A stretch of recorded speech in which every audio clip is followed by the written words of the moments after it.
Good morning, everyone. This is daily trading analysis with the market weekly recap for this week, which has been a total disaster end of the week.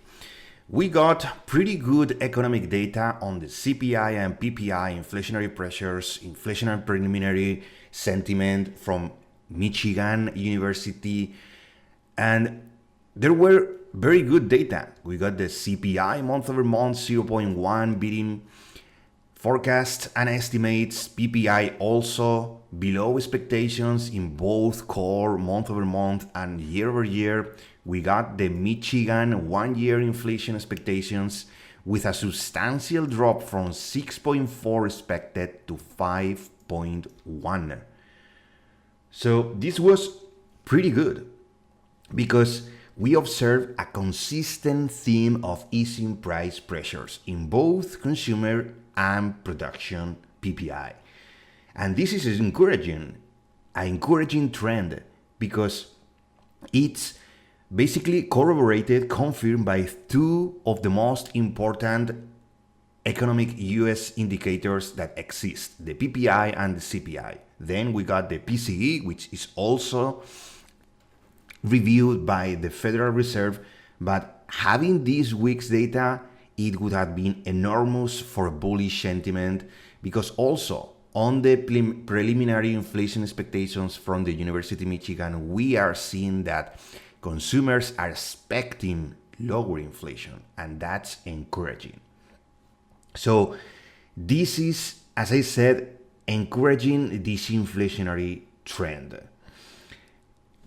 And this is consistent with the inflation forecast across both fronts, consumer and producer.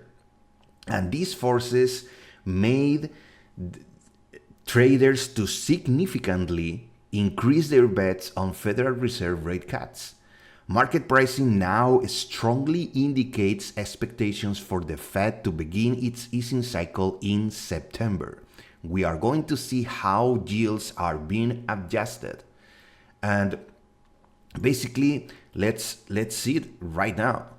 We can see how the probabilities we have a cut in here in September, and then we have another cut in December. So these two trends were because of this week's data. It's not a lot, it's 50% and 40%, but this is really doing traders to bet on these cuts and things will normalize. However, the Federal Reserve's path is also being politicized. The President Trump made headlines by stating that he told Powell that we don't need to keep interest rates high. He also mentioned telling Powell to raise rates if there's inflation in 1 year. Such comments introduce an element of political pressure on the Fed independence, which can create additional uncertainty for markets. Meanwhile, routine Fed operations continue. Reverse repo facility usage is increasing, and effective Fed funds rate remains stable at 4.33. So pressures from Trump again to lower interest rates, pressuring Jerome Powell to do that, and let's see what happens. So basically, as I said, these were good news, but I must address the stark reality, which is the geopolitical escalation in the Middle East, which is poised to dominate market sentiment and investor behaviors in the upcoming weeks. The direct military conflict between Israel and Iraq and Iran, with deeply concerning reports of strikes on sensitive nuclear facilities, and the confirmed involvement of US forces in defensive operations. This has injected a profound level of fear and uncertainty into global markets. There's a big risk aversion, and the overwhelmingly negative sentiment is likely to significantly outweigh the positive implications of these economic data that we got. So the situation in the Middle East is rapidly deteriorating. We have direct military confrontation that carries substantial risk. Israel conducted strikes within Iran, allegedly targeting sites linked to Iran's nuclear program, including critical locations.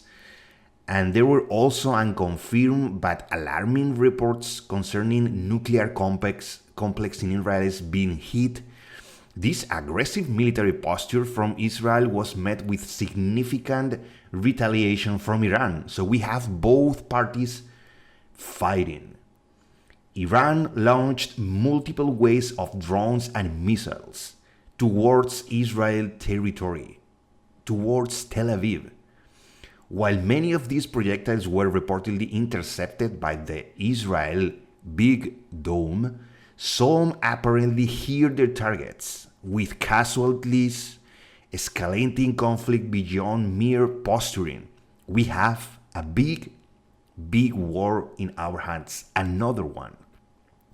And more critically for us, for US, United States forces actively participating in defending Israel by intercepting Iranian projectiles.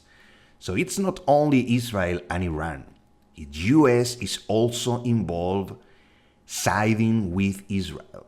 This act signifies direct American military involvement in the conflict and elevates the geopolitical stakes considerably, potentially drawing the US further into a regional, widespread implication conflict.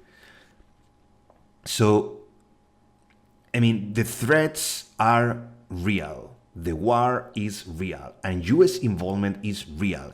That's why I consider the 25 sentiment analysis, even though from the technical point of view and the inflationary pressures point of view, we got really good data.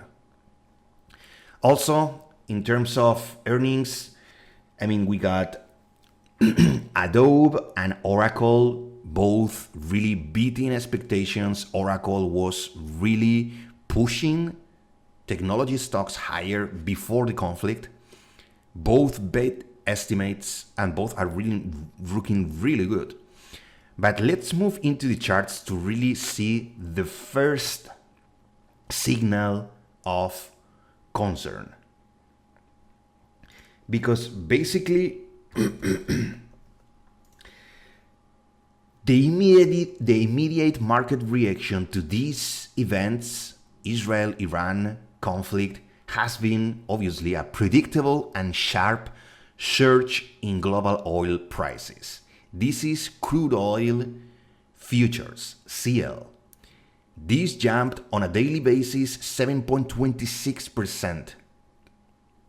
And also WTI was increasing the same 6%. Really pushing. We got a little weak up here, but this is the first thing that happens. When there's a big conflict in the Middle East area, which involves producers of crude oil, the first thing that happens is a spike in the futures. And this is really affecting two things. First, risk aversion, and then having higher prices on these assets makes stocks more vulnerable and makes also safe havens push higher. We got gold 1.50% moving higher. So basically, energy stocks were pushing higher, 1.74% in the XLE, the entire sector fund for energy. On the other hand, we got financials dipping down. We have consumer discretionary, XLY, dipping down. The first thing, as I said, risk aversion, small caps pulling back. And then we got our Nasdaq. Nasdaq is worryingly, I said that the other day, the last week. This is not sustainable. This is just, I've seen this in the past. And this is not just the proper way to beat to go to new highs, all-time highs. I'm expecting Nasdaq to pull back to 20,000, below 21,000. More probably to do things like this, and then we can go, expecting better catalysts. But this is not happening, and it's even worse. We have a really bad catalyst. We have really bad news on the geopolitical front, which makes traders and investors to go to safe havens, risk aversion, and to go to the thing that is now flying, which is crude oil and other assets. Nasdaq is feeling the pain. So if I had my doubts last week for a continuous slow grind to all-time highs, now it's even more impacting. Let me adjust these charts. Excuse me about that. So, as I said, this is not sustainable. We are hovering the 50 moving average on the day. We had another week of slow grind, but this is the weekly chart. From the lows to the highs, we got 26% without a single pullback on the weekly. And this is not the proper way of attacking all-time highs. We need a pullback, and maybe this is good. Maybe the conflict will make a little bit of pullback towards certain areas, and then if we wait for good catalyst, now that the inflationary pressures are coming down, we just have to wait for a good enough catalyst to push us back again. I'm expecting next week to really continue moving down, some pressures from buyers, but I don't think buyers will hold unless the conflict really changes. And then in this daily, we can see if investors commit again, and we can have that manipulation move to get rid of all the buyers, to really push for what everyone's watching. All-time highs at 22,600.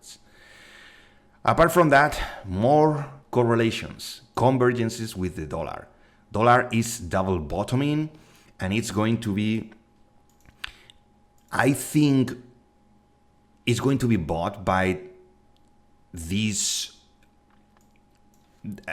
from a lot of investors that may buy basically 10% dip in the currency. I think this is going to bounce, and I think there's a lot of potential. There's gold potential, there's crude oil potential, and there's also some yields potential. The yield, the 10-year yield and the 2-year yield spiked.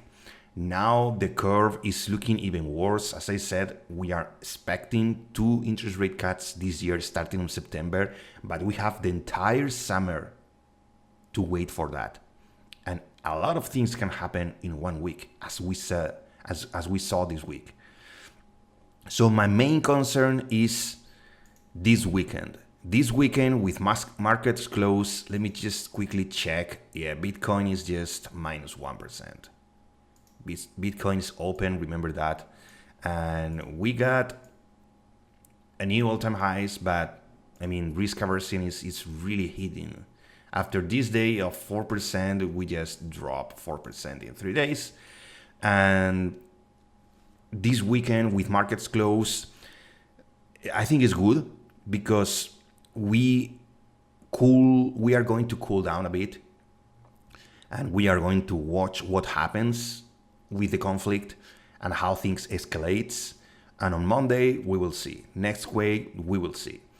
If we don't see any change to the positive, if we continue seeing Israel hitting, Iran hitting, and US involvement, most probably next week is going to be a gap down on Monday, and we are going to see that expected pullback into the daily, and we will see if we then recover. That would be the positive. And then if we don't see buyers and things escalate more, that would be the negative path. But I'm expecting a pullback. I'm expecting continuation. This is not just a 1-day issue. This is going to be a big conflict, most probably. even nuclear. So be really careful with that.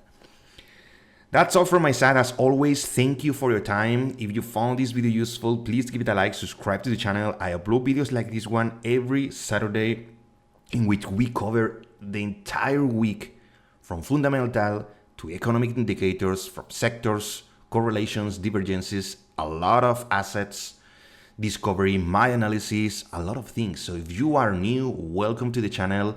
If you are a supporter of the channel, thank you for your views, thank you for your support. I hope these things are useful for you to understand what is happening.